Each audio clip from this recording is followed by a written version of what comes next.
Today is May 4th. We have Nate Reinhart on the podcast. Decky, Baby Yoda. How are you, brother? Great, Andy Skywalker. Glad we kept the Star Wars theme for May the 4th. Love it.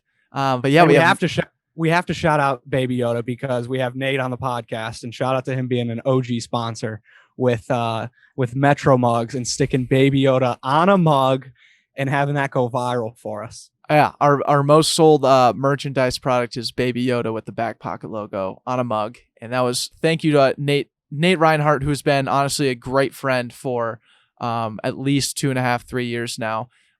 Just an awesome dude who has just hustled his ass off in the media space for years now. And he has just a crazy story where Mr. Beast, one of the biggest YouTube stars in the world right now, gave him a shout out randomly. He has no ties to it, randomly, on his YouTube year in review 2020 episode or video. Sorry, it was a 6-minute long video, and at the very end of it, he got a shout out, and his page went from like 2,000 subscribers or like 1,900 subscribers to over 8,000 in the first 6 minutes. He's now at over 140,000 subscribers on his page. The way he's been able to utilize this gift from God, more or less, has been downright incredible. And he's had these tools, quite frankly, in his back pocket to execute for all this time. It's such a cool story, man. Yeah, and one of my favorite parts with Nate, after being friends with him now for 2-3 years, quickly we learned that he's a yes guy and he capitalizes on so many things. And we asked him to come on the podcast pretty early on in our friendship, and he looked at us. He goes, "I need a more worthy story to share on the Backpocket podcast. So I'm going to say no for now, but we'll circle back." And lo and behold, this a gift from God, as you just said, came down from the heavens, and his YouTube channel spiked. He still has his full-time job with Media Bridge, but he is hustling hard, and I'm so proud of him and just honored to call him a friend. So marketing interns, strap it in, buckle up, enjoy the ride, and hear how Nate Reinhart is capitalizing on his 140,000 YouTube subs. Nate, welcome to the Back Pocket, dude. Good to finally have you. I know, it's been a long time coming. It's absolutely bananas. What's crazy is like we have a lot of different ties as friends and as like business partners. You were like our first ever advertiser, like successful advertiser, I would say. And now like you're kind of a Twitch guy all of a sudden. Yeah, I know, it's crazy. We've crossed paths in more ways than one, and we just keep coming back to each other. And I think, like I said, I've been meaning to get on the podcast at some point, but now we've had enough paths crossed that I guess we have enough to talk about for an hour or whatever. Yeah, well, what's the coolest thing about it is, we've known each other for a couple years now, and we've talked about coming on the show and doing something like this. But what the progression of each other and getting to this point is the coolest part. So now we have even more of a story arc, and like you mentioned, the hour will fly by and quickly become 2 hours and potentially even 3. You never know here on the Back Pocket. But Nate, I'd love for you to start by just giving a little context for our listeners. Who is Nate? And give a quick background on yourself. No, absolutely. And just disclaimer, I'm still figuring out who I am, so this might change next week. But good answer. So as of right now, my name is Nate Reinhart. I went to St. Thomas. I graduated in 2016, so I'm 2 years older than you guys, I think, at least in terms of graduation. Yes. And I work at Media Bridge, which is how I initially met Andrew. I like to tell the story of how I got to where I am, because I think that none of it makes sense. So I want to be a doctor my whole life. Went to St. Thomas to be a bio major, did that for a year, instantly called quits on that, not because I was a quitter, but because I simply just hated it. And I figured that was not how my life was supposed to go. If it was, I really disliked every single day doing it. So I jumped over to econ. So I graduated with an econ degree, but then after graduation, I don't know what I want to do. So I take an unpaid creative internship at Media Bridge and was doing like graphic design and things of that nature. Moved over to like digital media and then was an account executive. And now I'm kind of in my own role there, which is helping lead strategy, analytics, reporting. and so on. So yeah, it's just kind of been figuring it out as I go. But I'm the only the only department at the agency that I haven't been in is the one that my degree most directly qualifies me for, which is finance. So that's the irony of life, but here we are. Yeah, and what's super cool about that story, I remember you telling me when we first met, you started an e-commerce company in college, and that kind of sparked the curiosity into what would that look like as a professional career. What was that again? Yeah, I started a clothing line in 2011 or 2012 with two of my buddies from high school, and we were all going to school in different places. But the summer before starting at college, we put in a ton of work. And what's kind of crazy is we were in the top, I think we were the 12,000th Shopify store ever. Like in that range, which now, I mean, if you've seen their stock price, I mean, they are the go-to for e-commerce, and I mean, they've had hundreds of thousands of stores before then. But yeah, we were running a clothing line just because we wanted to. We thought it'd be cool. And we like look at the time, we were like, we have no idea what we're doing. And then now looking back, we were like, holy shit, if we would have just like continued doing that, we would have like we were doing things a lot smarter than we thought we were at the time. Like we were reaching out to athletes and celebrities and like sending our stuff to people. And we actually shout out to my friend Alex Sohold, who was my roommate up until I got married this last summer. He has this way of just like figuring things out, and he actually got a hold of like Colt McCoy and his agent back, that was like around the time when he was like really like coming into the league. And like we got to send him something, and I don't know if he ever did anything with it. We sent stuff to like the Vikings. We actually got a hold of Allison Felix, the Olympic. She's Olympic in track, and sent her stuff. And then the coolest one, which is insane, but through a friend of a friend, we actually had Will Smith's address and sent something to his son Trey, who is the oldest brother. And we sent it to him. And again, we kind of folded it because I wanted to focus on being a doctor, which, that's how that works. And also all three of us were just we were going to schools in different states at the time. So it was tough to do when it wasn't our only focus, but that is what it is. That's awesome, dude. I think what's unique about you is like you started this hustle and pursuit of what you were curious in, especially with your friends at such an early age. And, I guess Andrew and myself, we started this path of like podcasting and now podcast production and media production, more or less. We started that when we were juniors in college, and you started this before you even entered college. So like, I would say just in that sense, like, you're a bit of a unicorn, but I think that really speaks to kind of your hustle. And like, if you want to be a doctor, like you have a brain, like a really good one, high stock value on your brain. But like, I just think it's so cool to say like, and just say like, it doesn't matter if you're 18 or 19 going into college. It doesn't matter if you're a junior in college, or even if you're like 30 or 40 years old or however old. It's never a bad time to start something that you're just passionate and curious in, because you never know it's going to take you.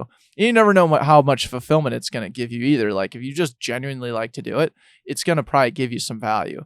Like you're still smiling ear to ear talking about like the idea of sending a fucking package that you have your name on to Trey Smith, which is just hysterical.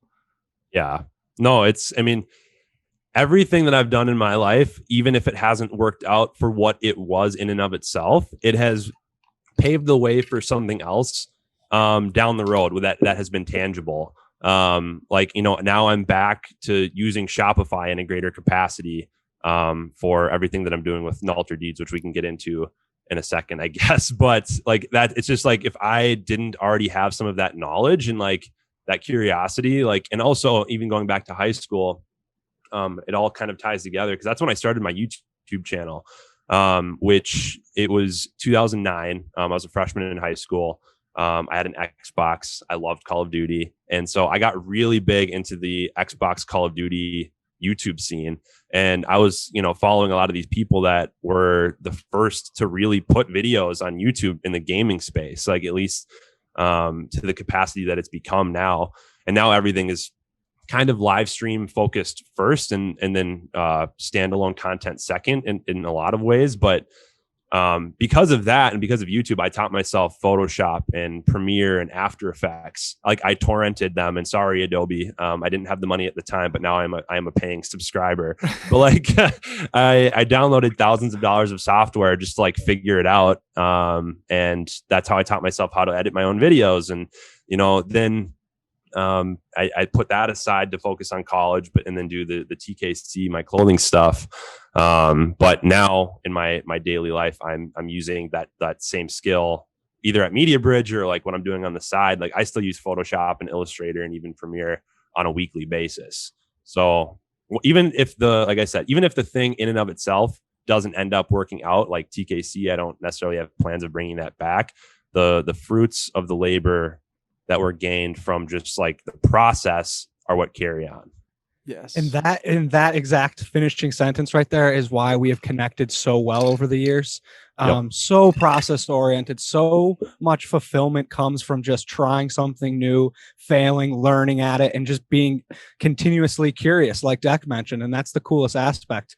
And one big way that paid off for you of just continuing to be yourself and putting your name out there, trying different things, was with your recent escalation of branding with the Mr. Beast shout out. Walk us through kind of that whole scenario, and maybe some of like the bricks you laid prior to that. Yep. So when it did happen, you had a foundation to launch off of. Yeah, 100%. Cause it's something, it's luck is a thing. I got very lucky, but it is a matter of, like, I forgot what the exact phrase is. There's a quote about like, you need to be prepared to become lucky. Like, because if you became lucky, but you didn't have those bricks laid, like you said, Andrew, then like, you're probably not going to do much with it. And so there is the work that you can put in to get yourself in the position to be lucky. And I just happened to kind of hit the lottery in that department. And so going back a bit towards like, so I got married in June of 2020, kind of like right around the time COVID was happening, and a week before. Congrats. Sick, oh, dude. thank you. Zoom snaps. Thank you very much. Zoom snaps for Nate, the married man. Appreciate it. It's cool as shit. What was it like throwing a wedding in the middle of COVID? That was a trip. I'm glad it's done. I'm glad I never have to get married again. Is my thoughts and opinions on that, because I loved it. It was an amazing day, but we didn't know if you're going to get married at our venue a week before, because the laws were changing, because between George Floyd had passed 2 weeks before. So there was like the curfews and things going on there, plus COVID restrictions. Like we ended up having it at our venue in a more limited capacity. And then, but we also had to all be out by 7 o'clock at night. And so this is again, life lessons leading up to it, of just learning to go with the flow and like not holding anything too like seriously, of like, you know what, COVID has changed everything. Everything is not how I thought it was going to be initially. So what's one more thing to just like, we can just change. And so being able to adapt. Yeah. What's that? I said, why not? If there's a billion things changing, what's the difference between 1,000,000,001 changing things? Correct. And I'll get back to the original question from Andrew in a second, but on my wedding day, we do Gabby and I's first look, everything great. And this 2 minutes into our pictures before our ceremony, she had caught her shoe on her dress. I bent over to fix it for her, and I ripped my pants right down the center seam, about an 8-inch gap from literally the bottom of the shorts all the way up to the top. So I had an 8-inch hole in my pants for my wedding, and I didn't care. I'm like, whatever, man. Let's just freaking go. That's sick. That's so badass. And you can't forget the shoes that you were wearing during your wedding. I mean, that needs to be pointed out. Okay, so I didn't wear the Nikes for the actual ceremony. We put them on for the reception, but I'm a sneakerhead, so I also got all of my groomsmen custom Nike Air Maxes, which I deemed the Nalter wedding day player editions. And so it had it had blue and gray. I love the Timberwolves, so that was kind of the inspiration behind that. And then it had gold text on the back, just to kind of signify like the wedding. and had the wedding day. And I don't even remember what was on the other shoe, but anyway, so that was that. A bunch of asides on the general story of just setting everything up. So we just got married, living on my own. I was living in a situation very similar to how you guys are and were, living with a bunch of my best friends in the world in a house. And so I was like, we were all kind of still in lockdown and like couldn't hang out like as much as we normally would. And I just had more free time. And so I started, I had my YouTube channel still. I hadn't done anything with it since about 2011. I had a decent amount of success. I got like 2,000 subscribers. And then I just shut it down for 10 years, basically. But I decided I want to kind of just get back into it. People were getting into, the streaming world is huge. And then also cards. So sports cards, Pokemon cards, like that has, grown a ton in the last year, just in terms of people kind of digging in their closets, seeing what they have, influencers like Gary Vee and other people that are talking just about the collectability. And now that's evolved into like NFTs. And just, it's a space that I've always collected things, whether it's shoes or now it's cards and whatever. But I wanted to like do something productive with my time that I could have fun with. So I would live stream on Twitch myself, opening packs it started off just being sports cards. So packs of basketball cards and football cards. And then what I would do is I would upload those highlights to YouTube, because as you guys know, one piece of content can become 30 pieces of content when you do it right. So I was streaming on Twitch to build that audience. But then I ended up chopping that up, putting highlights on YouTube, really as an afterthought. Didn't really think much of it. Was just kind of like, let's just do it. If you build it up long enough, you could eventually get it monetized. And even if it's only like $20 a month, awesome. So I just started doing that. That was my mindset. That was the fall of 2020. So I started doing that for a couple of months. I would say having a moderate amount of success. I got to a point where on some of my consistent streams, I was getting 10 to 15 people on Twitch, it's not a large number, but it's still enough to become an affiliate and have people subscribe to you on a paying basis. And we're live on Twitch right now, actually. So shout out to the Nelter Deeds TV Twitch channel. I'm not reading chat, obviously, but I did want to stream this. So make sure that you are subscribed to the Backpocket podcast. This will be coming out on podcast platforms soon. But so that's I was doing that, having a decent amount of success. And then I guess what happened was January 1st rolled around. And it was a normal day. It was a weekend. I think it might have been a Friday night. And I get a text from my niece. And I'm like, I don't really talk to her that much, not like on a consistent basis. So I was like, oh, that's interesting. And I read it and it's all caps. And it was something along the lines of, holy crap, Mr. Beast gave you a shout out. Like, And for those of you that don't know who Mr. Beast is, he's the fastest growing YouTuber, I think, in the world right now. I mean, he was up to 48 million subscribers when this happened. And then he's actually over 60 million now just on his main channel. And he's got about 4 others that have probably another 20 to 25 million across all of them. And he's known as the YouTube philanthropist. All of his videos are him giving away $100,000 or an island or whatever. And so, I mean, in a lot of ways, he's one of the biggest people in the world right now in the space of YouTube. And so I was like freaking out. And I'm like, what does that, like, what? Like, I know who he is. I don't know why he would have given me a shout out. So at the time I had 1,400 subscribers on my YouTube channel. Because I had lost some over the years from being inactive from my initial stint. And I loaded my YouTube app and I had 8,000 subscribers. And this video went live 6 minutes ago. And the video was 6 minutes long. That's mind insane. You. That is and your shout out was at the end. My shout out was at the end of the YouTube Rewind 2020 video. He gave me and 2 other small creators a shout out. It was just a video of him recapping the year because YouTube decided they weren't going to do it. So he did it. And then at the end, shouted out someone from Germany, these 2 girls from Australia, and then myself. And so wait, why did he just randomly shout you out though? That's like what I'm trying to understand. I don't know. it was completely random to my understanding. I don't know how my channel got found, but he basically, what he did on the video is there was a jar of names, like a glass jar, and he just reached in, picked 3 names, and somehow my name was on that paper. People have asked me this a ton. I have not entered anything. I didn't know about it. I've never talked to him. And so it was like, I mean, luckily I have a video of me reacting. I immediately called my friends Butler and Ramsey, who you guys know as Comp Keys, and because Ramsey's big into video production. And I'm like, guys, I don't know what's happening, but I need you to just get over here ASAP. And them being the best, quality ass friends that they are, dropped everything, came over with cameras, and we're like, we're just gonna start rolling. So luckily, I had the benefit of recording and documenting a lot of my emotions and feelings like in that day, because like I was like immediately like, what do I do to not like screw this up?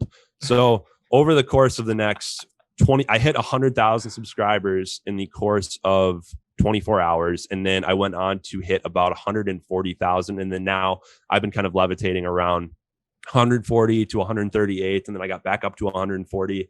And so that's something that I've been kind of just like, it doesn't matter to me. I'm losing subscribers now because a ton of people followed as part of a movement, and then they're not actually, a lot of them don't care about the content that I post. So I'm losing some subscribers, but keeping the majority, and growing now my own audience from that. But it's been a wild ride over the course of the last 4 months. Yeah, 4 months. Dude, that's so crazy. And there's a lot to unpack here, but I want to start with like the impetus of like this new collector's era, and like understand how personally, I don't know if I'd ever watch someone open Pokemon cards or any sort of cards on Twitch or YouTube.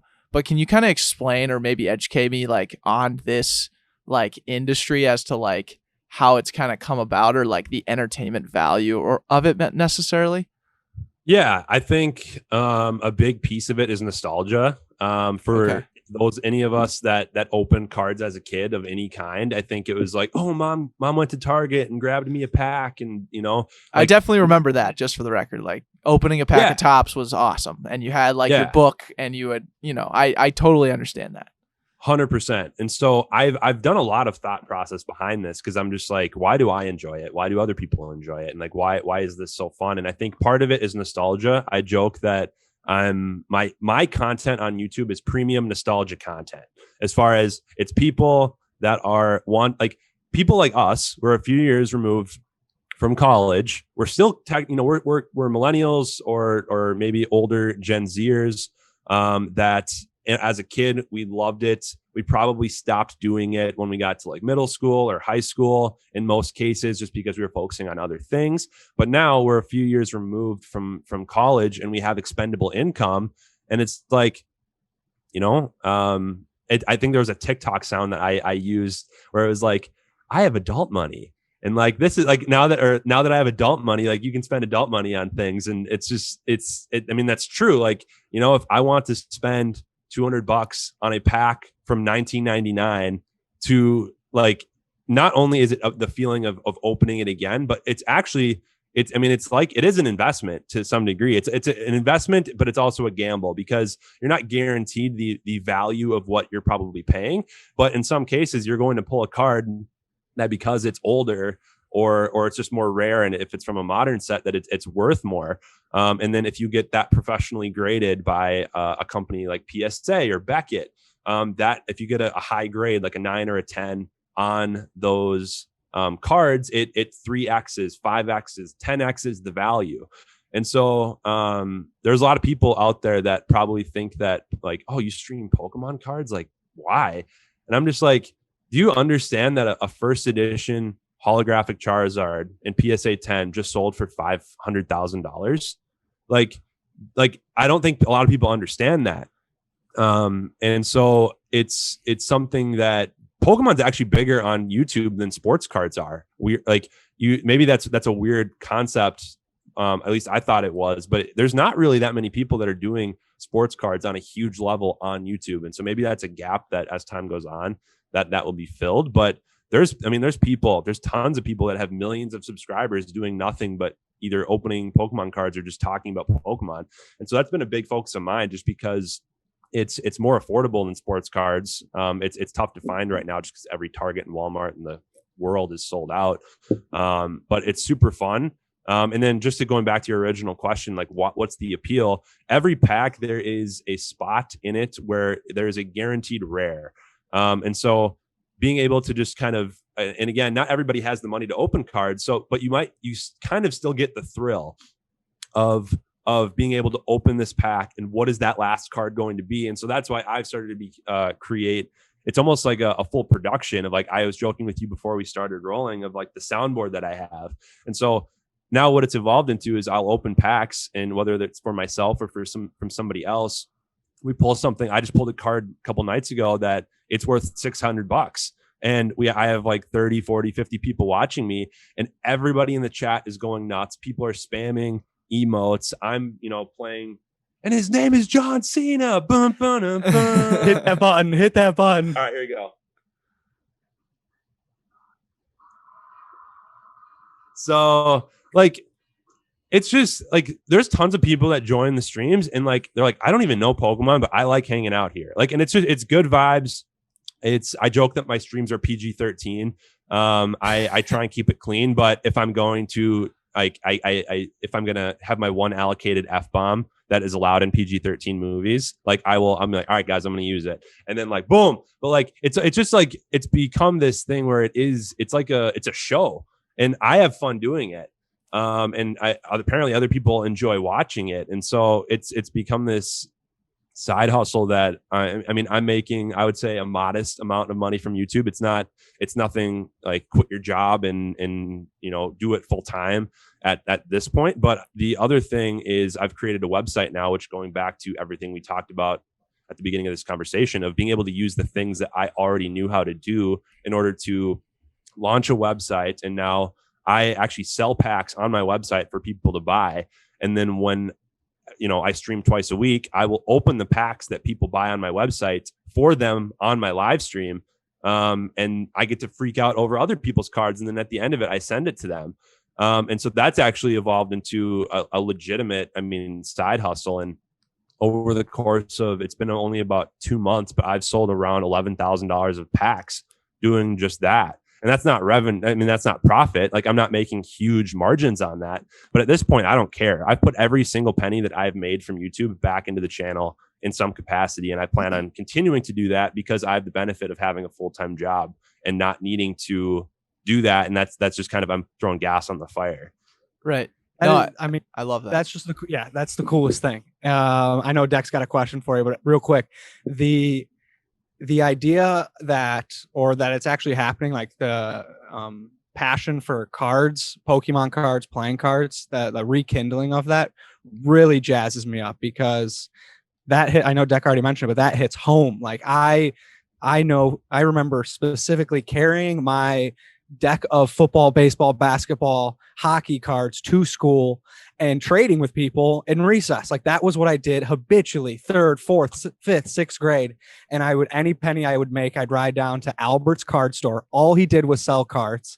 Yep. And I would go and buy as many packs as I could, open them up as quick as I could, and see what value I had, any rookie cards in there, and I'd stuff them away. And then I'd go to the playground and try to trade them away. And that was the most fun that I can remember, like in recess, all the other kids that had decks of cards. And the fact that now people are streaming it and people are like into the idea of just opening it and valuing the interaction between that, it blows my mind that it's an actual thing, but at the same time it doesn't, because of how like much enjoyment it brought to me as a little pipsqueak. Yeah, no, that's what it is. It's as simple as that. And like, this is I can, even though maybe you haven't thought about it in a while, I can see, even like Declan, like you said, a pack of tops, like baseball or football or whatever. And it's cool if you have some of those older cards. Like, I found a couple of my old ones. Like, I have a Kevin Garnett rookie, and like I have like some of those things, and like, they might be worth $5, $6, $7. Most of them are not in the best condition, but every once in a while you'll find that diamond in the rough that whether you want to sell it or just hold on to it for the rest of your life and know that it's of value. It's fun. And like I said, it's a combination of just the nostalgia of the 90s when cards were huge, And now the people that were kids and even the parents of those kids getting to relive that now. And because they have that expendable income that you didn't, when you were 7, you didn't have money to say, Mom, I want to buy a ton of packs right now. Most people don't have that. And so I actually think that we need to turn this into, like, I'm on your court right now. I think I need to have the boys over whenever Declan's in town, if you have the extra time, and I will buy a box of football packs or baseball packs, and you guys can come on my turf, and we'll live stream that and you guys can relive that on stream. Dude, that's badass. I hope I can have enough time to come back on, because I'm home back in Minneapolis where you're located. For 5 days. So May 12th to the 17th. Sounds like I'm on tour, but yeah, I literally feel like I'm on tour when I'm back in town. So yeah, and even if you're not, like, that would be more fun, just because we can all be in the room and freak out and we pull stuff. But even if we don't have time this time, we either do it in the future, or we could easily Zoom you in like we're doing now. Totally.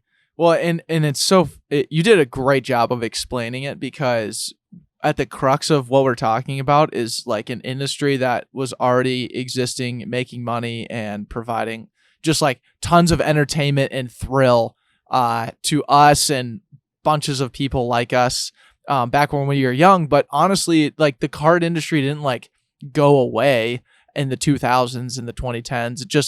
It's just now resurging, because everything with the internet and how we're being able to be connected on a Twitch and a YouTube, and there's all these like different strategies on how to basically make money and make everything an industry, like literally everything. No wonder it's coming back, and collectible items have always been a thing of value. And now that you can trade and sell and like get everything at the snap of a finger, like, it just makes it makes so much sense. So great job on like truly explaining it, because I feel like if anyone who like is listening who just like understands the thrill of like opening a deck of cards now totally understands, like, oh, NFTs are going to be huge. Like, that's just going to be, just starting, but it's going to, and it's going to be fun to watch like how that evolves in a virtual sense. Right. And on 100%. Top of that, real quick, what's like hitting it the nail on the head, the word nostalgia and vintage everything right now is branding 101 for every bigwig out there. They're going back to the 90s is the branding of almost every single company you see with the color schemes, the wordage, vintage and nostalgia. Like, and then playing cards just kind of fit right into that. Yeah. That is what it is. And I just think that given what the last year, almost year and a half has been, like, people just want joy. Like, realistically, like, people have had a tough year in a lot of ways, in one way or another. And so being able to have that pure childhood joy of like, what am I going to get? Like, I think it's addicting, like, beyond, like, and again, you don't even need to buy packs to necessarily experience that. Like, and that's why the YouTube and the Twitch universes have exploded with this. It's fun is what it is. I mean, I might work 9 to 5 and eat dinner, and then need to do another hour or two of work, and then I get on, and sometimes my streams will go 3 or 4 hours long, and it's like I am pretty like zonked at the end, but like in the moment, like, it is like I'm living my best life. Like, I feel like I'm on top of the world. I just get to freak out and just like celebrate pulling cool cards, and the fact that I might make a little bit of money here and there doing that, just that's a nice like side to it. Like, beyond, even if I wasn't making money, I'd still be doing it. I was doing it before the Mr. Beast shout out. So now I'm at this point trying to figure out how to most utilize the opportunity that I have ahead of me. And it's something that I think Andrew and you and I were talking about this when we went to Utapils the other day, of like, cards are awesome. I don't necessarily know if that's like I don't want that to be my main focus forever on YouTube. And so much of that YouTube audience, not that I should be catering my content to what people want to see, but again, to have that opportunity of having this audience essentially gifted to me, like, that I know what content they want to see. They want to see stuff that like Mr. Beast is doing, which I'm not going to say I can cap what he's doing. I'm not going to do that, at least not right away, certainly. But being able to maybe do the cards on the side and continue to build that. But also, I've done a couple of other videos where, like, to say thank you to everybody that helped me during the Mr. Beast shout out, I ordered Mr. Beast burgers. If you're familiar, he like formed ghost kitchens all across America.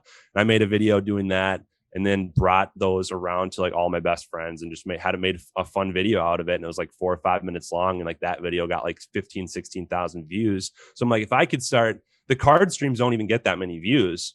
But so that's why I'm like, I almost want to move that over to another channel, and then utilize the audience that I have on Nalter Deeds, the main channel, to build more of that other content that I still love to do.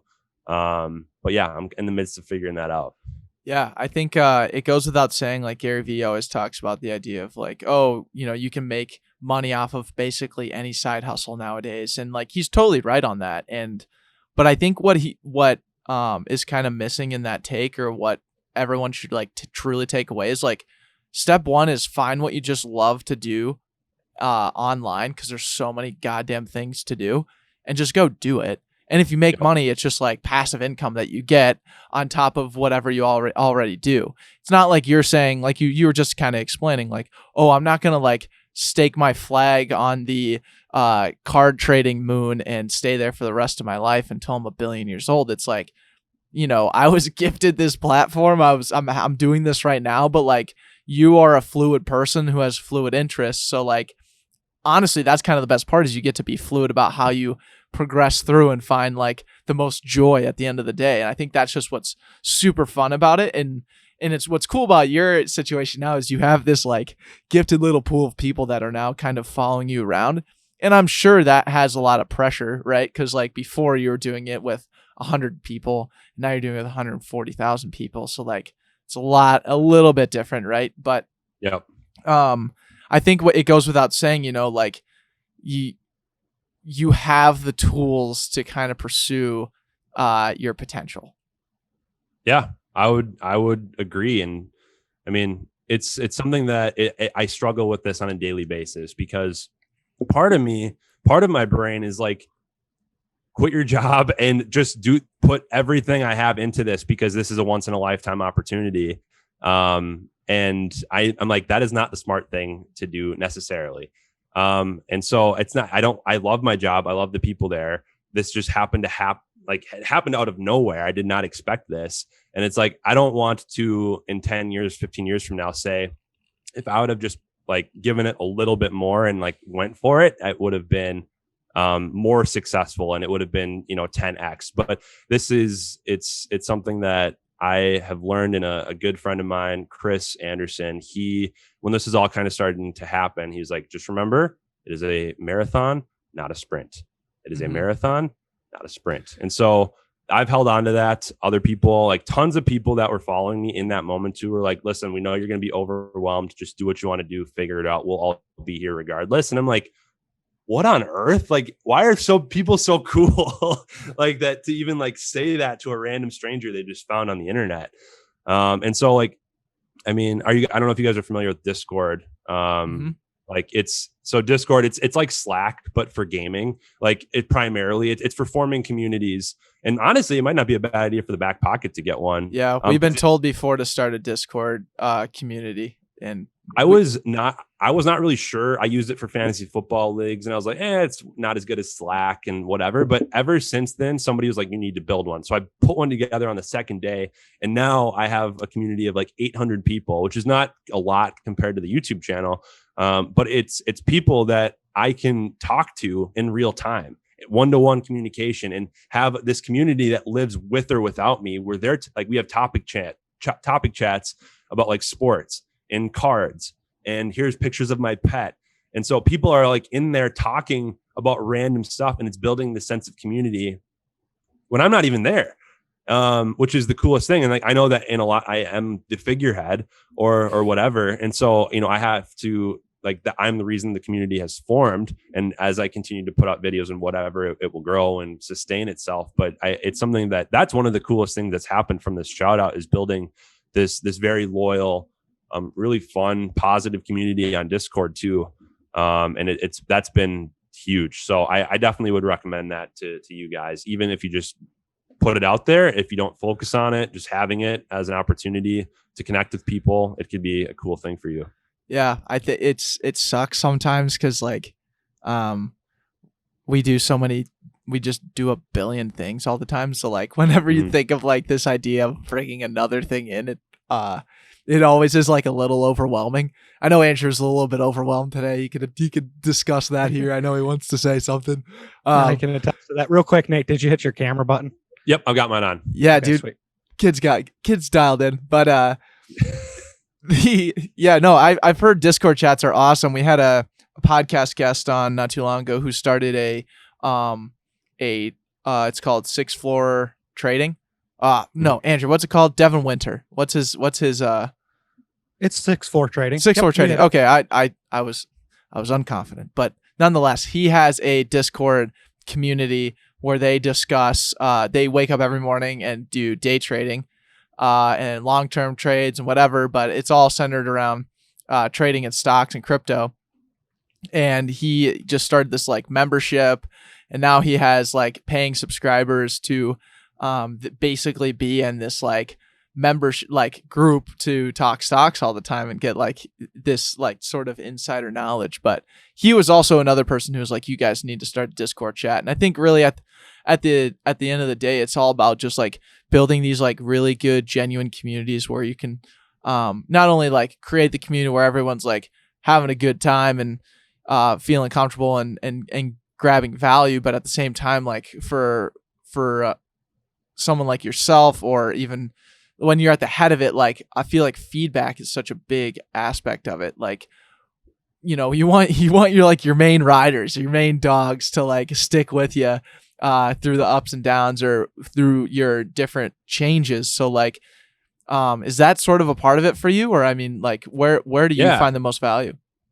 I would say, because we do have like a suggestions chat or a channel there for people to recommend ideas, and something that I'm going to be doing soon, little spoiler alert for anybody that's listening, is we have a self promotion chat where you can't spam it. Otherwise, I know people would, but people can drop their content in there, whether it's your channel or your podcast or whatever. And that's something that now what I want to do, because I want my channel to be about giving back and continuing that positivity and being able to provide help to others, because I was given this blessing of an opportunity, is I'm going to make a video of going through like my self promo chat, and obviously doing a little bit of prep work beforehand to make sure I'm not promoting anything that's like inappropriate to be promoting. But it's something that's a content idea. Like I've gotten a ton of content ideas out of that.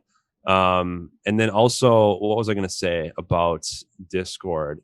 This is the big thing too, because when you think about like social media, you guys know that organic reach sucks, right? Like, I mean, there's things you can do, but like in TikTok is not that, but like in terms of like Instagram, Facebook, Twitter, like it's like 4% of your audience will see your posts on average, versus a Discord, which is going to be some of your, not to say that everybody that that follows you is going to join the Discord, but the people that do, again, there's a function called @everyone where you can, if you have a message like a server announcement, you can post it there and tag @everyone and say, hey, we're going live for the DNP right now.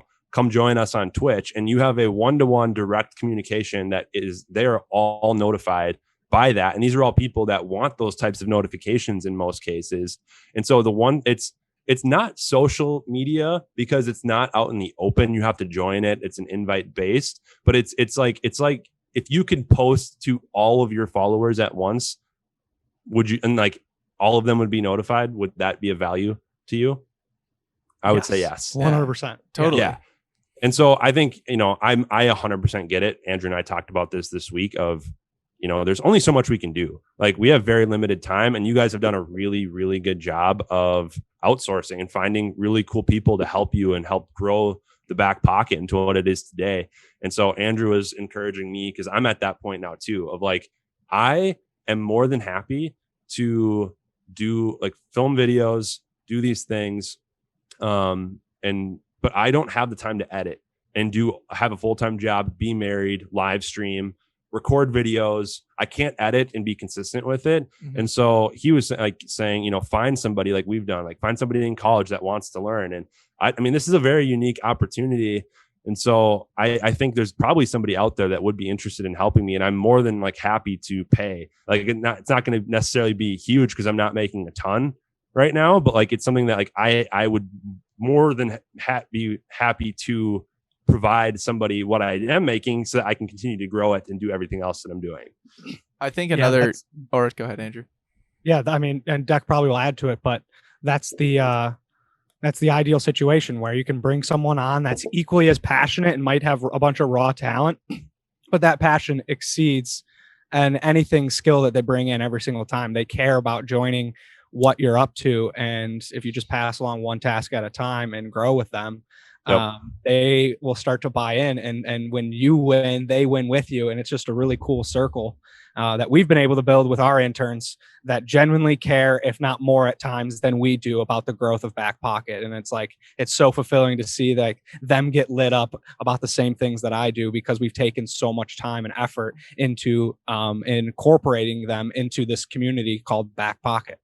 Yeah, and just to add to that too, it's like there's something to be said about like putting your time into someone as well. Like a lot of these interns sometimes, like for us at least, is like, hey man, we're gonna put some time in, teach you how to do podcast production, media advertising, like X, Y, and Z that we can provide. We're gonna put that time in every single week with you, and like, hey man, you're graduating in May. If this is something you're genuinely interested in, which is why you're reaching out, like we'll make you a serviceable person and give you an idea of like if you want to be in the industry or not after 3 months. Like, promise you that. Like if you're willing to put the effort in and like effort / energy in, then like we're gonna put in the energy and effort in too. And I think that's like personally one of the most fulfilling things to do is like build up a guy or a girl in the farm system of like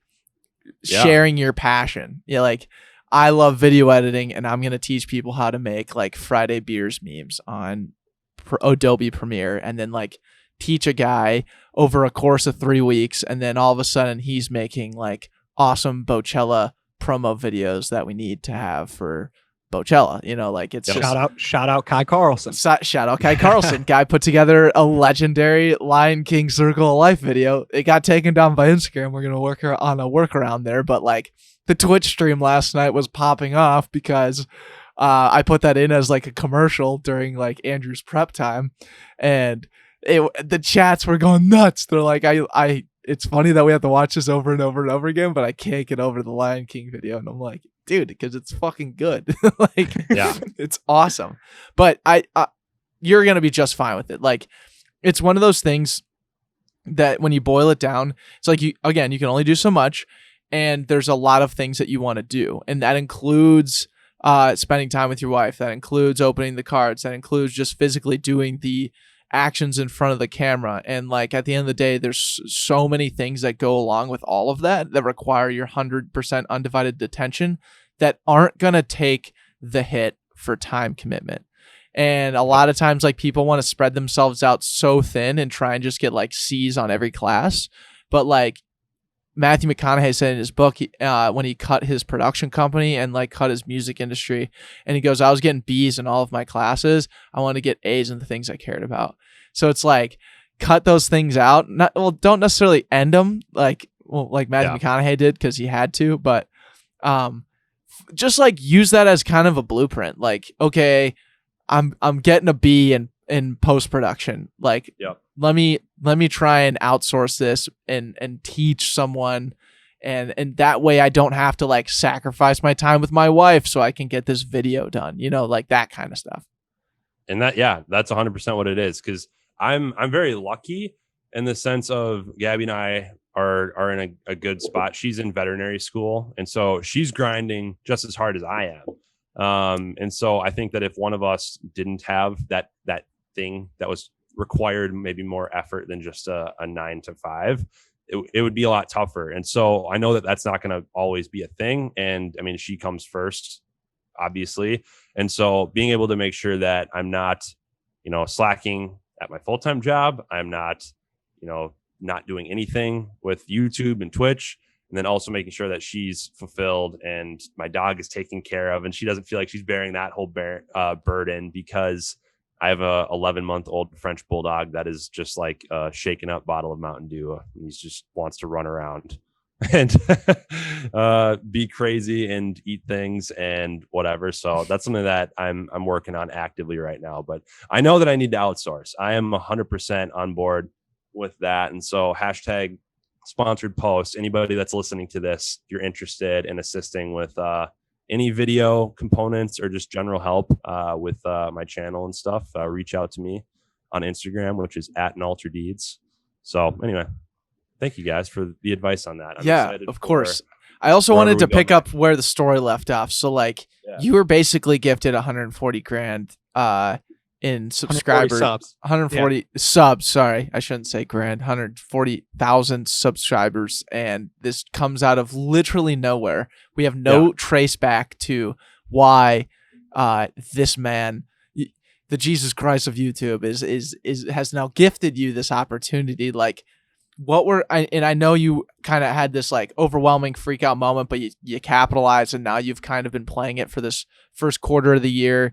And beyond that. So like, what has that been for your mental, like how fun has it been with like strategizing on what you want to do? Kind of like, where are you at now? What's kind of next? Yeah, no, it's been crazy. I did not sleep hardly at all those first 3 nights after. Isn't that crazy? Like you don't even physically meet these people. It's something on a screen that's telling you that you have something, and like you're losing sleep in real time.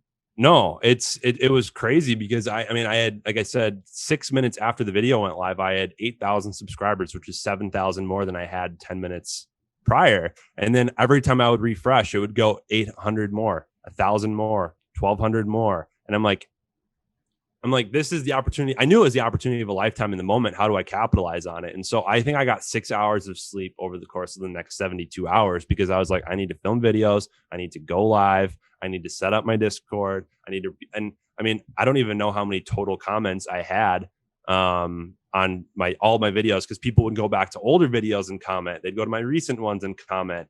And going back to being lucky and preparing for the moment, thankfully I had been uploading those highlights because like my channel hadn't been used in years. And so I had plenty of videos on it, but like if I didn't have those, like I wouldn't have necessarily, I don't know if I would have been found.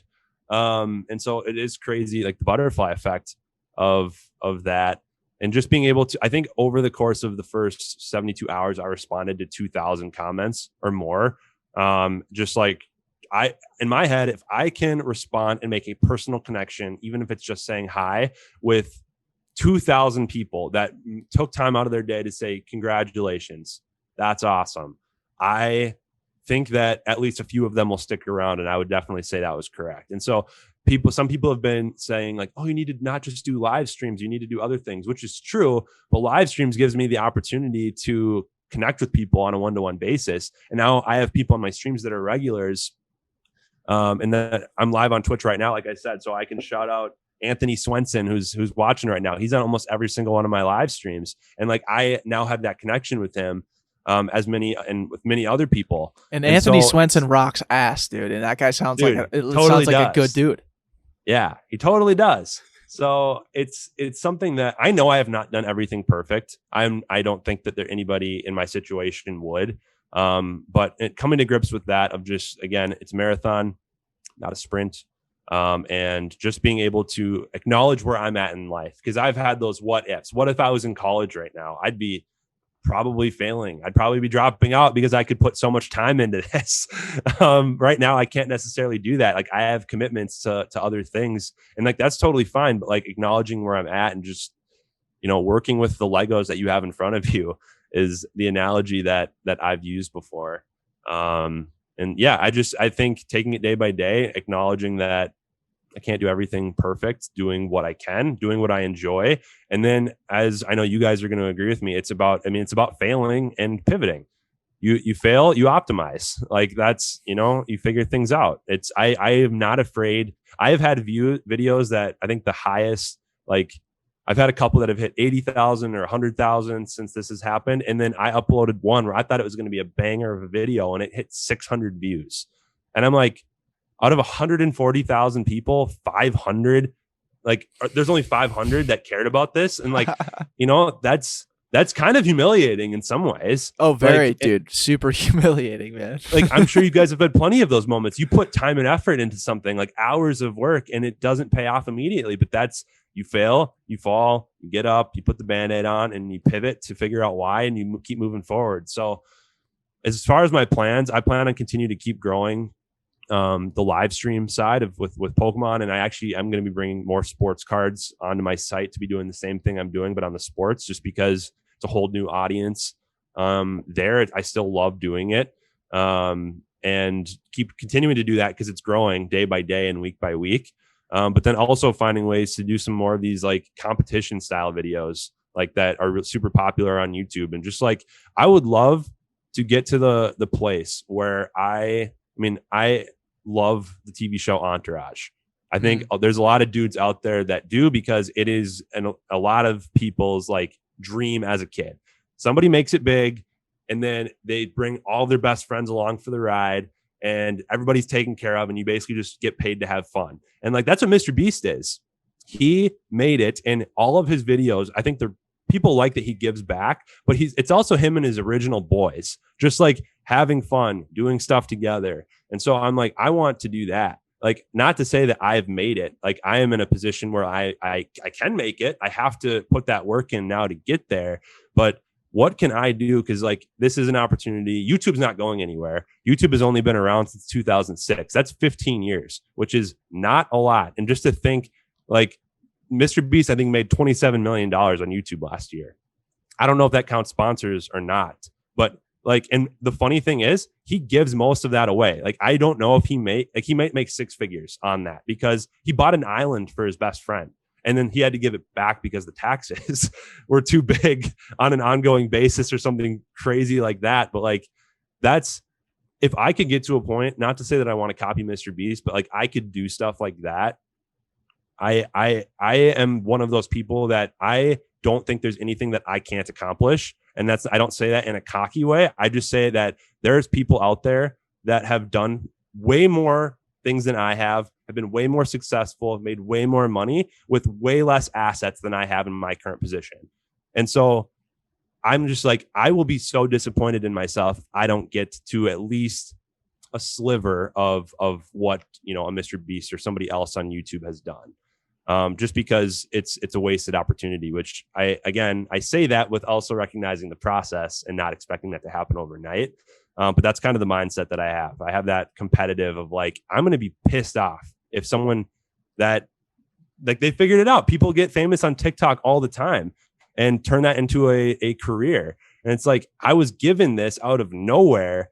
Like, I'm going to be upset with myself if something doesn't come of it. Right.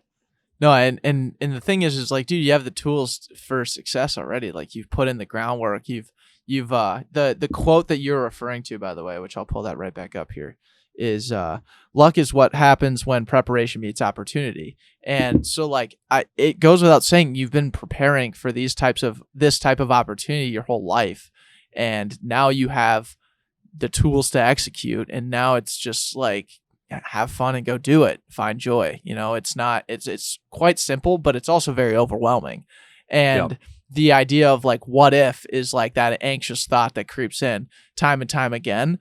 And I would just challenge you to like be present with it and like be super thankful with where you're at. And that's going to fuel your best idea yet. And that is something that I triple down on with the creative process, like at all times, because it's just this, I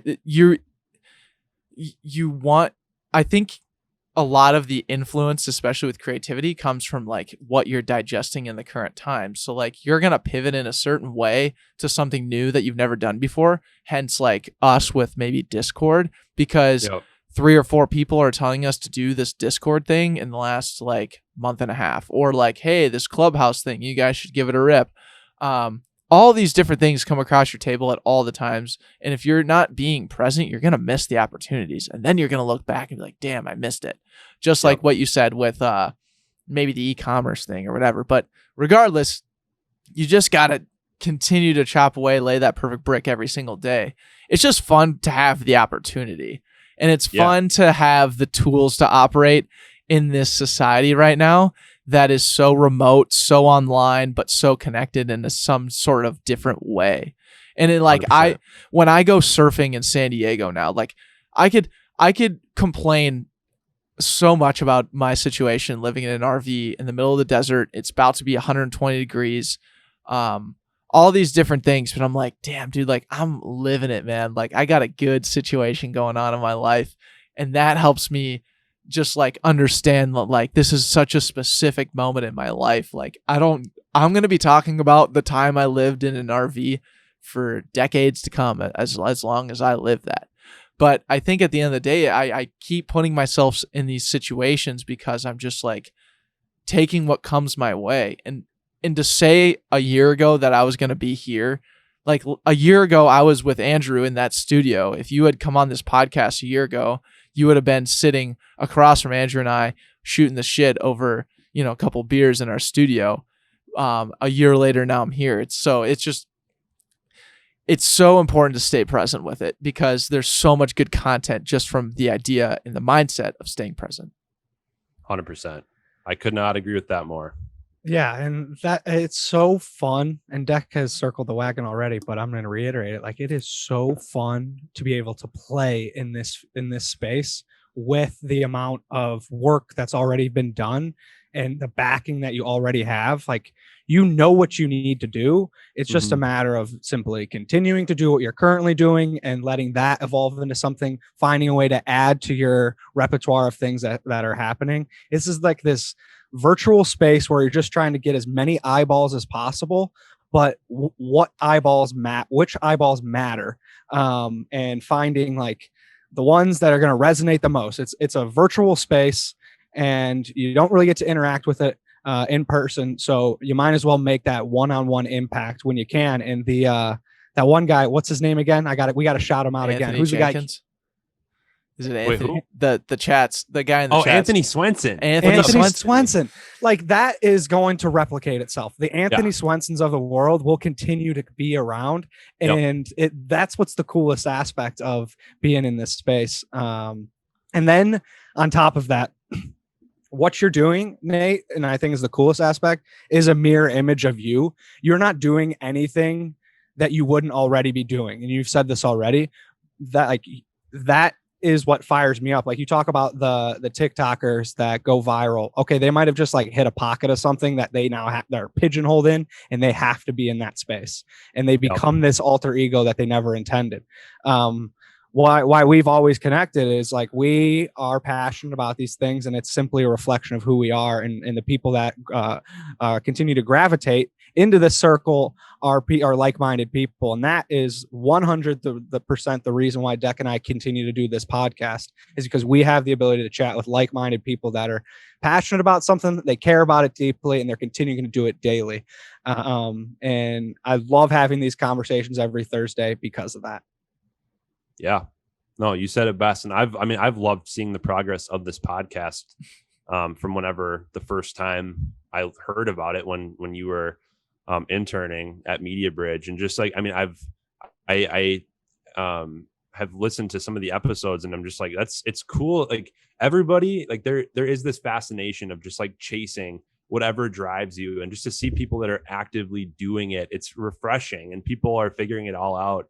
And I think just being able to surround myself with more people that, whatever your arena is, but we all have the same goal of like, we want to just do what we love. And hopefully there's, if people decide to follow that, that's awesome. And it, the hope that it becomes something, which is not necessarily the end goal, but it's, again, I would love for it to be in some case and in some way. And I'm about to be 27. There's plenty of people that have made a ton of like, just they've had a ton of success, whether it's YouTube or something else. And YouTube didn't even exist when they were 27.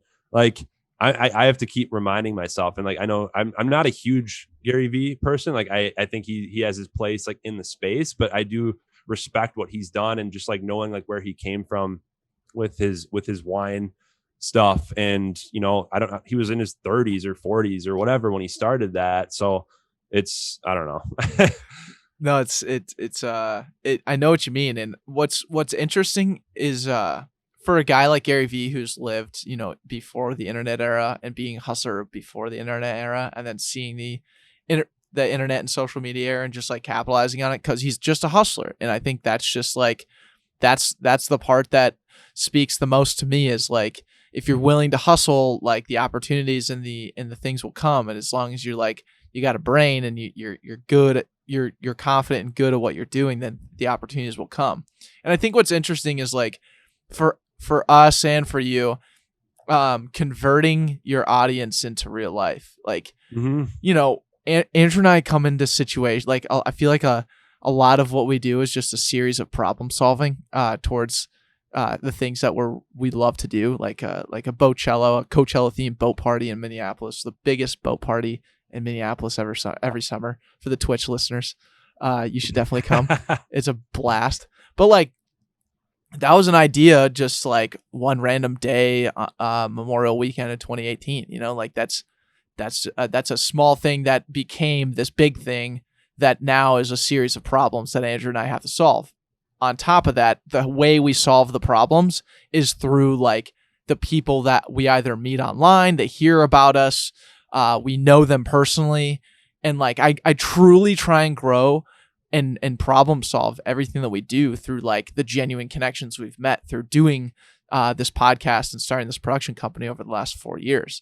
So like, I feel like that's the biggest caveat to like life, longevity, this marathon that we're all running, is like, what's the best way that you can capitalize? And I hate to say capitalize. What's the best way you can utilize and like genuinely create a space for yourself to like be able to solve the problems over and over and over again? Like, you come to us with a problem, or we have a problem that comes up in our own circle. It's like, I'm going to think of the first like 2, 3, 4, 5 people that come to my mind that I just like know, and I can text them or like know, and I can Discord, throw them in the Discord chat, or like DM them on Instagram, and they're going to respond because they see a DM from Backpocket or Declan or Andrew or whoever. And it's like, they're going to respond because they know like we're good friends. Yep. And that happens over years and years and years of this type of commitment, what you're talking about. It's just a fascinating thing that I just wanted to bring up, because like, you're kind of in the such a young nascency of this idea of like, you're gifted so many people. It's like, who are the players, who are the hustlers, who are the people like that I will genuinely connect with. Yeah, no, I totally agree. And it's something that I've had to remind myself this a lot, because 99.9% of people that are in my position, in the sense of how many followers I now have worked for it, and I haven't. Like, I have not put in. I'm gonna stop you there, Nate. Okay, you can say what you're gonna say, but I'm going to continue with at least part of what I'm going to say. Okay, nice. This is podcasting. I have not earned that. Like, I have understood that I've put in work to get to where I am. I am not saying I was just randomly, this is here and I got lucky. Like, that's part of it. All I'm saying is that the journey of getting to 140,000 subscribers for another person, they are they have battle scars. They have been weathered by the storm. They have figured it out. They have figured out the process of thumbnails and titles and keywords in YouTube descriptions, and the production process, lighting, audio. Like, that is what I'm saying. I get what you're saying, and I appreciate that. But all I'm saying is I've gotten lucky, and I'm in a position where the expectation is, because I've had a lot of people that have come onto streams or commented, and they're like, this guy's 140,000 subs. Why isn't he doing this? Or why is this wrong? And I'm like, I'm in a weird position to speak to that. But yeah, anyway, it is what it is. Yeah. I mean, you said what I was going to say. I don't believe in luck. I think everything comes because you put in the work, and it arrived because of consistent motion. But on top of that, say you are lucky. Where you are ultra different from most is your intention behind why you're continuing to do this, and it returns to the art of the give back. This guy, Mr. Beast, allowed you to have this this many subscribers. He said your name. He gave you this opportunity. What if in his world he went through a bunch of YouTube channels and looked at people that had a very just like humble, simple personality that he knew we're gonna like utilize this to ultimately be in his position one day to then give back to someone else. And that's who you are, Nate. You already have done it in the regard of any dollar that has come in. You're trying to replicate the Mr. Beast model and create a video that does quote unquote meet the Mr. Beast standards and like might boost your videos, but ultimately that's what you want to do. Like you want to be having the ability, you want to have the ability to create a video and give someone an impactful moment. And I think that's what's really cool. So regardless of what you are lucky about, the intention behind everything is pretty beautiful. Yeah, and I appreciate that. I hope to God at some point I have a thumbnail and a title of a video in my YouTube creator, whatever, where it says giving the back pocket a Tesla. That is my I'm putting that on my list of videos. So give me like, I don't know, 2 to 3 to 4 years and maybe we can get there. Dude, we'll take the rocket ship to Mars. That's what I'm after. We'll put the first podcast, the interplanetary podcast. Yeah, the first podcast from Mars. That'd be sick. Or the moon. I'll do either. But we'll also take the Tesla in the meantime. So not to flex, I'm not to flex here, but Mr. Beast actually did follow me on Twitter. So he's never talked to me. I tried DMing him just to say thank you for the opportunity. I have never heard it back, but I think at some point, whether it's for a future video where he gets all of the people that, you know, he's done something for together or whatever, I strongly believe that at some point I will make an actual connection with him, just because I'm one of, I think, 1,500 people that he follows on Twitter roughly. And like, just, I mean, like, I don't know what that could look like, but just the opportunity, because I mean, he's consistently tweeting with Elon Musk and like all these, like, just like the crazy people that he is now, you know, talking to. It's like, what is he going to be in 5 to 10 years? And like, I am permanently, eternally, in some way connected to Mr. Beast forever. Like, a lot of people are like, oh, it's that Mr. Beast guy, which, like, you know, there's worse things to be as far as like what I am now labeled as. And I'm fine with that, because I know I am Nalter Deeds. I am myself, but I am like my epithet. Like if I was Odysseus from the Odyssey, if you guys ever read that book, yep. I am Nalter Deeds, the Mr. Beast guy. Like that is the subtitle of who I am in some ways now. So like, I don't know. I feel very lucky that is part of that's been part of my journey. And I think that at some point this happened, but I'm curious and interested to see what that could maybe also look like down the road. Yeah. Well, we're talking about your story arc, and we're talking about your journey, man, and the trials and tribulations, the ups and downs, the ebbs and flows, and strikes and gutters. I'm curious, Nate, through this process of becoming Alter D and learning who you are, what has been your average quality? What is your average quality? Something you do well at times, other times not so well. At the end of the day, you deeply care about it to get a little bit better. Nate, what's your average quality? My average quality, I don't know. This is, and I'm like, I don't want to give like an interview answer, like the standard corporate America interview answer for this. In a lot of ways, I think my average quality is that I'm a yes person. Like, yeah, I don't know if that fits the bill, but it's what I'm rolling with. It is my biggest blessing and my biggest downfall as a human being. In the sense of, I have a bunch of like friend groups that I try and keep up with, like that I know that I have limited time between a job that requires a lot. Again, wife, dog, wanting to work out, YouTube, Twitch, friend groups, grocery store, mow the lawn, like all of these different things that I have to do. And so the downside of that is that it ends up being that one of those or a few of those buckets don't get fulfilled on a consistent basis. The positive side of being a yes person is that it's enabled me to just like figure things out and saying like, yes, I'm going to do that. Like at work, like, I don't know how to do this, but I'm going to figure it out. And so that is something that I think is it's a huge downfall, but it's also the thing that makes me me. And so, you know, looking at that, you don't want to be a yes person. Correct. Like if you hear stories about that, or if it's brought up in a professional setting, like that's not a good thing to be. But I do see the light in and of itself for what it can be. And so I think that's what I would say. I don't know if we've ever gotten that answer, and I really do appreciate that, because you're looking at two guys, and Deck will say it right now, ultimate yes guys, saying yes to everything, and figuring out how it's going to fit into the mold. Yeah. Well, I also think it's like, in order to actually make an opportunity happen, you have to say yes, and there's no one that's going to sit here and question that. But there is also a part to business or your season of life where you have thousands of DMs and you can't say yes and open all 1,000. Otherwise, you're not mowing the lawn or hanging out with your wife or doing anything except for saying yes to dumb DMs, right? Like, there's an obvious time and place to say no, or an obvious time and place to like limit your time and tell yourself no sometimes.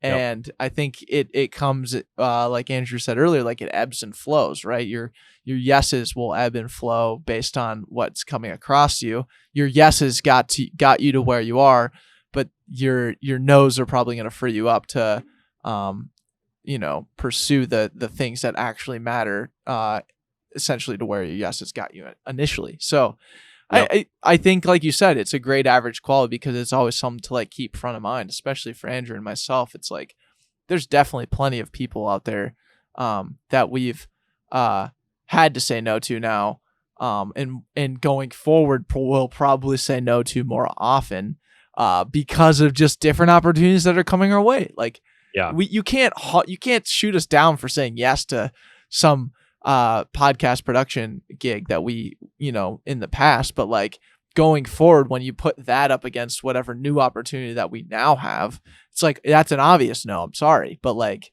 and that's just based off the trajectory of like how we're feeling. And again, to maximize that joy. So I think you understand it. It's good that you have it front of mind. I think at the end of the day, it's not until recently that I have come to this place of enlightenment. It was a couple of months ago after, the Q4 is our busiest time of year at MediaBridge, and it was a grind, and it kind of, it really, the effects of that have dribbled into March and even into April of just like, this year has been weird with COVID and some clients pausing, and now, but we've also grown and just trying to figure that out. And, again, what got me into MediaBridge as a creative intern was being like, I said in my interview, I said, I'm going to work so hard that you can't get rid of me.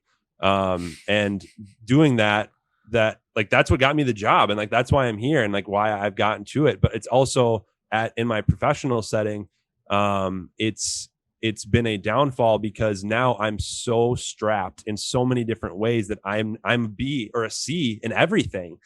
And so learning how we use the term delegate and elevate in terms, and just being able to, I don't know if you guys have heard that from Giselle. Oh my God. Have we heard that? Yeah. So I use that.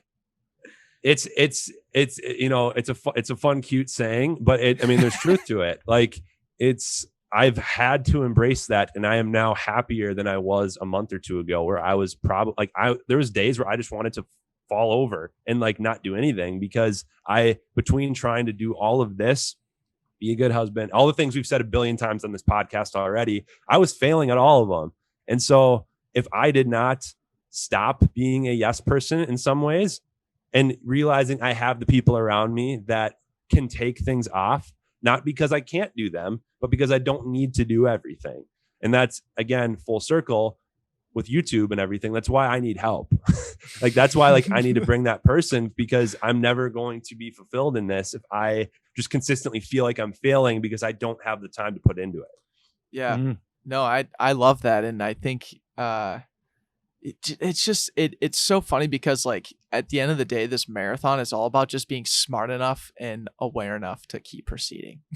Like you're 100%. Like you have to just evaluate every new problem, every new situation that comes in your life day to day, and make an evaluation, move forward. Like I'm not, especially in times where like, we're in, all three of us are in this like 9 to 5 hustle, your day job to get paid, and then from 5 p.m. to however late.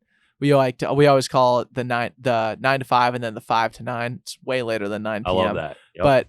But nonetheless, it's this idea of like, dude, you're still gonna be hustling. You're still gonna be eating crow. You're still gonna be tired at the end of the day. So at the end, like, you're gonna have to find, like, the weekends are like times where I still am like, you know what, fuck it, dude. Like, not doing anything, because I know that even if I was full time in a position at Backpocket, I'm still not doing shit on Saturday night. Like, I don't care what you say.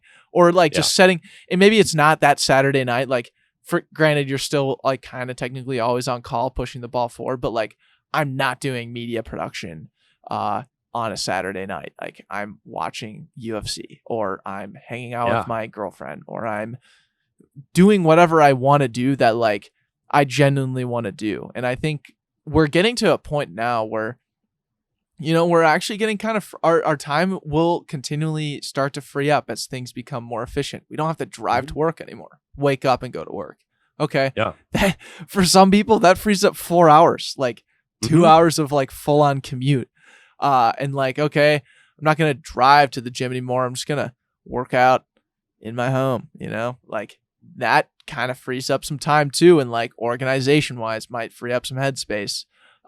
There's just a ton of different stuff from the past year that like we kind of got a little tick up in our like own personal time, because these random, like, looking back, I'm sure like looking back at like driving to work every day is going to be a heinous thing. Oh yeah.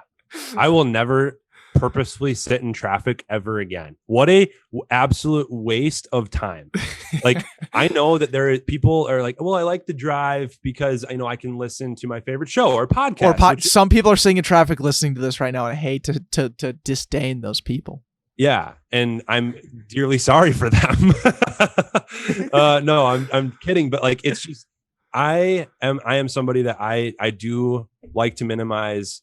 I try and make myself the most efficient possible. Same.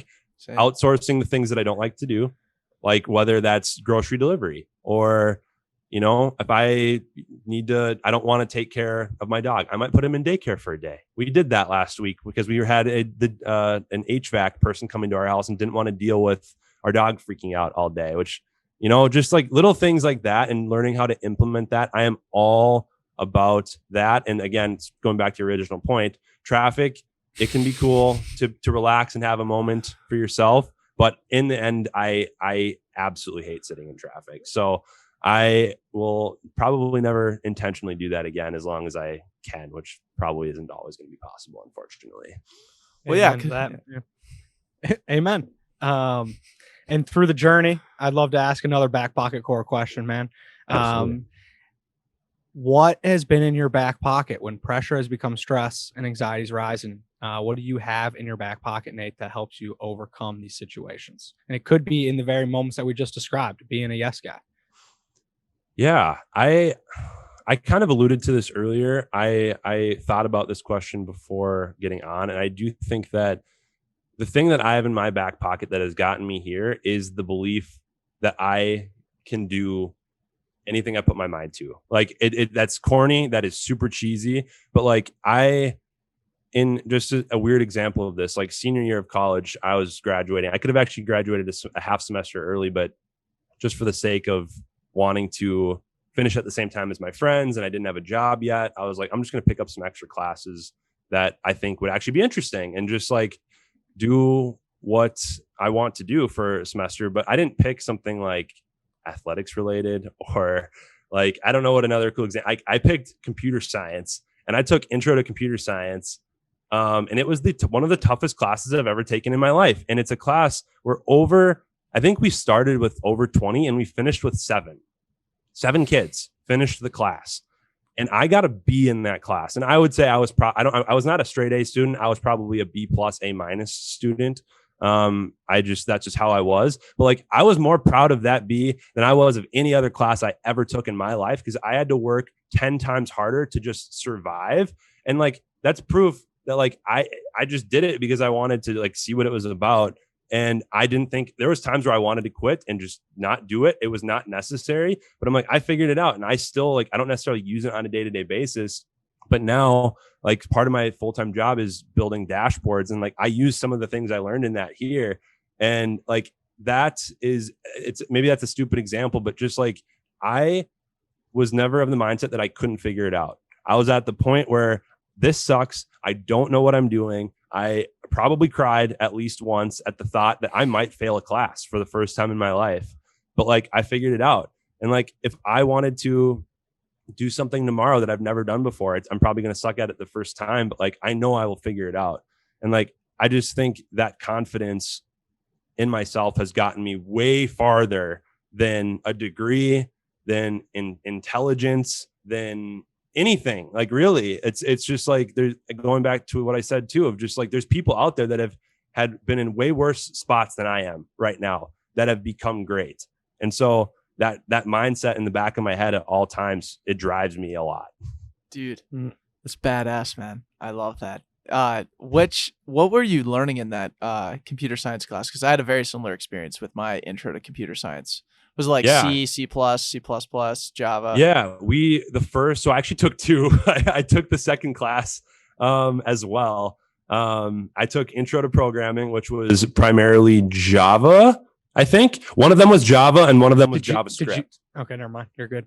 I think you might have touched something on your microphone that spiked the volume, but it's back to normal. Oh, weird. No, you're good. I don't think I did, but whatever.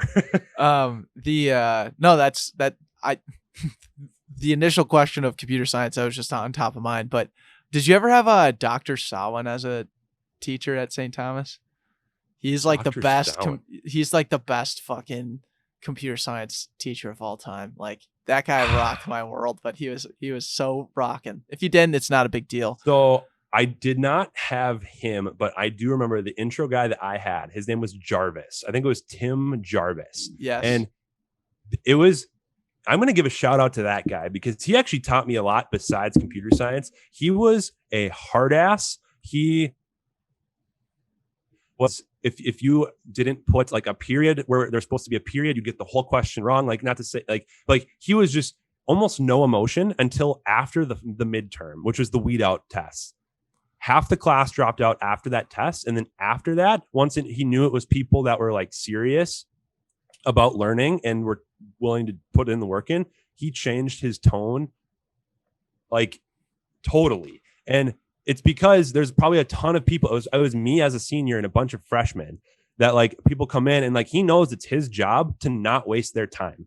And so if they are not going to put in that work and effort to like get over that first hump, like he can't coddle them. He can't coddle them through a degree. And he knows that. And so he plays this hard ass. And I thought it was hilarious that his name is Jarvis and his computer science, because that's like straight up Iron Man. Totally.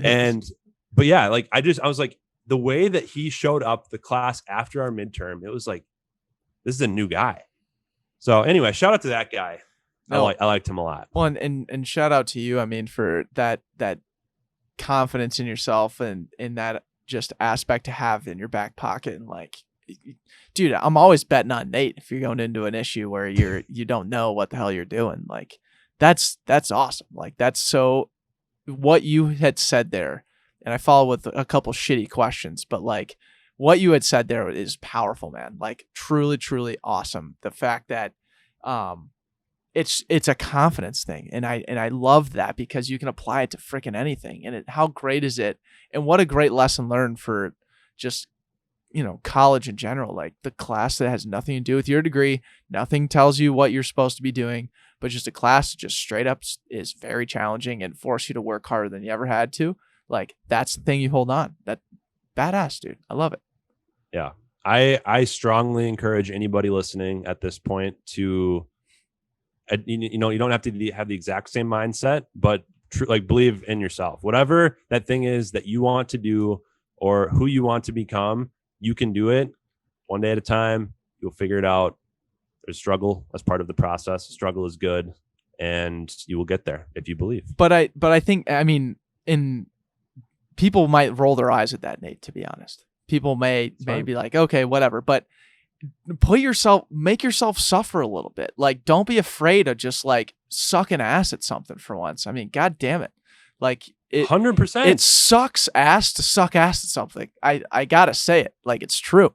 It sucks, but it's so worth it at the end. It's so worth it to like go through the shitty part, because it just makes the outcome, as long as you like really put the good effort behind it, like, it's so rewarding. Yeah, I agree. I know there's a lot of people that don't believe that what I just said, that's fine. But like, I know that you and both of you and anybody that knows that mindset and has adapted to it knows that it's true, because it's not going to happen overnight. I look back on videos and things that I did years ago and t-shirts that I designed, things along the way where I'm like, that was horrible. Like, I am ashamed of what that was if I were to put that out right now. But again, it shows the progress. Yeah, I don't know. There's something to it. And like I said, it might be cheesy, but I believe it wholeheartedly. Yes. It documents the challenge, the idea of never going away, a constant mindset of just consistently being in the present and not going away, and embracing the suffer, which is a challenge, but it's how we choose to grow, is sitting in the suffer and challenging ourselves each day to get a little bit better. The best way that we know how is twofold.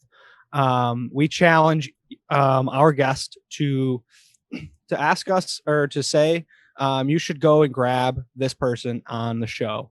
But we've pivoted recently, and we'd like to ask you, Nate, is there someone out there that you think we should challenge ourselves to go reach out to them and see if they want to start a podcast? Now that we're a podcast production company, we're also a talent agency. So be it. We're a little mini Hollywood over here. We got a vetting process and seeing who's committed to the game and the art of podcasting. So Nate, I'm curious, is there anyone that you know, or that you might not know, but you'd be like, you got to go after this person, they need to start a podcast? Yeah, there is. I thought about this a bit, and I think this is a decent answer to your response. I think they would benefit greatly from a podcast, and I've seen your guys' work from Straight Candid, Backpocket, Date Night. I mean, it's high quality work, and you guys have seen the fruits of it. And I know that anybody else that is willing to invest in that, both time and maybe a little bit of money, they will benefit from it. But so my answer to this question, I don't know if you've met them before, but I'm going to say Secondhand Hounds, who we have been directly tied to through Media Bridge, but also my wife works for Secondhand Hounds. And so I care about them dearly. It's where I got Luca from. I think that they're I think the largest rescue in the Midwest. I mean, they've got, I don't know, they're probably over 100,000 followers on Facebook by now. I know that they were close. I haven't looked. And so they've had this huge network of people, and they do really cool things. They don't say no. Like, they will drive and pick up a bunch of dogs and cats from Kentucky that are going to be killed tomorrow in the name of just trying to further their mission. And they'll take neonatal dogs, like my dog Luca, that he had a cleft palate.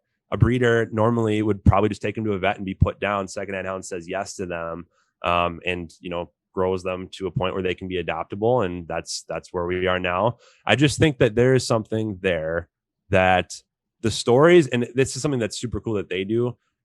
We rescue them, but in a lot of ways they rescue us too. Of the dogs, like, there's a lot of people that they might be in a dark spot, and like their pet got them through something. And so I think it's a reciprocal relationship.